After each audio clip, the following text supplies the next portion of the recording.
সিলেট বিমানবন্দর থেকে প্রথমবার চালু হচ্ছে কার্গো ফ্লাইট। সন্ধ্যায় ৬৬ টন গার্মেন্টস পণ্য নিয়ে সরাসরি স্পেনে যাবে চার্টার ফ্লাইট। এরই মধ্যে সিলেটে এয়ারপোর্টে পৌঁছেছে এয়ারবাসের বিমানটি।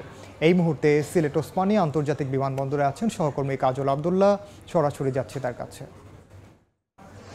কাজল, সিলেট এয়ারপোর্ট থেকে কিন্তু বলা চলে যে কার্গো সার্ভিসের যে শুভ সূচনা সেটি কিন্তু শুরু হতে চলেছে। আমরা যদি একটু দেখাই, সেটি হচ্ছে যে এর আগের প্রতিবেদন আমরা দেখিয়েছি নিউজে, সেটি হচ্ছে যে সিলেটের যে কার্গো সার্ভিস শুরু হলো সেটি কিন্তু ডেডিকেটেড ফ্লাইট, চার্টার ফ্লাইট, সেটি কিন্তু সিলেটে এসে পৌঁছেছে 5:45টার দিকে। মোটামুটি এখন লোডেড কার্যক্রম শেষের দিকে, সব গার্মেন্টস পণ্যই কিন্তু উঠে গেছে। ৬৬ টন যে পণ্য আজকে প্রথম শুভ সূচনার দিনে উদ্বোধন হিসেবে ফ্লাইটটি যাচ্ছে স্পেনে সরাসরি। সেই ফ্লাইটে কিন্তু ৬৬ টন, যেটি বলছিলাম যে ৬৬ টন পণ্য উঠে গেছে। এখন এটি আনুষ্ঠানিকভাবে উদ্বোধনের অপেক্ষা।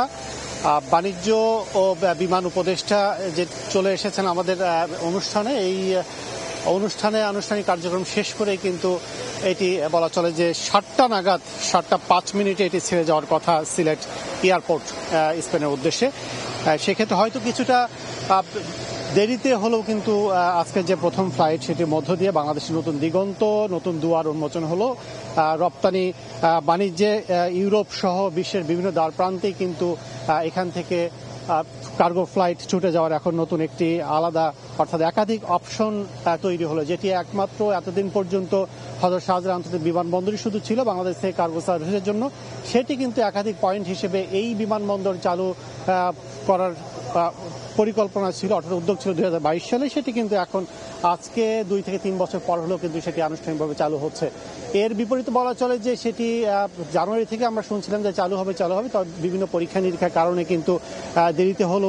আজকে 27 এপ্রিল এটি চালু হলো এবং এর মধ্য দিয়ে প্রাথমিকভাবে 2টি করে কার্গো ফ্লাইট এই এয়ারপোর্ট থেকে পরিচালনার লক্ষ্য রয়েছে সিভিল এভিয়েশনে, সেটি জানিয়েছেন সিভিল এভিয়েশন চেয়ারম্যান আজকে।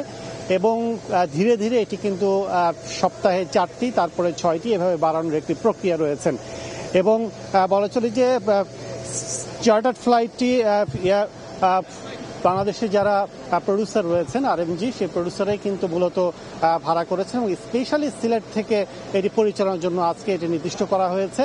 এবং এর মাধ্যমে বলা চলে যে বিদেশি যারা বায়ার রয়েছেন, ক্রেতা রয়েছেন, তাদের একটি আস্থার নতুন একটি জায়গা তৈরি হলো বাংলাদেশকে নিয়ে। এবং বাংলাদেশ থেকে যে স্বল্প সময়ে যে পণ্য পাঠাতে পারবে বিশ্বের বিভিন্ন দেশে, সেটি কিন্তু আলাদা একটি অপশন তৈরি হলো। তো ভিত্তি এবং ব্যবসায়িকভাবে এবং সামাজিকভাবে এবং বৈশ্বিকভাবে এটি কিন্তু নতুন একটি মাইল খুঁড়ে তৈরি হতে যাচ্ছে আজকের দিনটি। তো আমার কাছে এই ছিল সিলেট ওসমানী আন্তর্জাতিক বিমানবন্দর থেকে সবশেষ। সরাসরি যুক্ত ছিলাম সিলেট ওসমানী আন্তর্জাতিক বিমান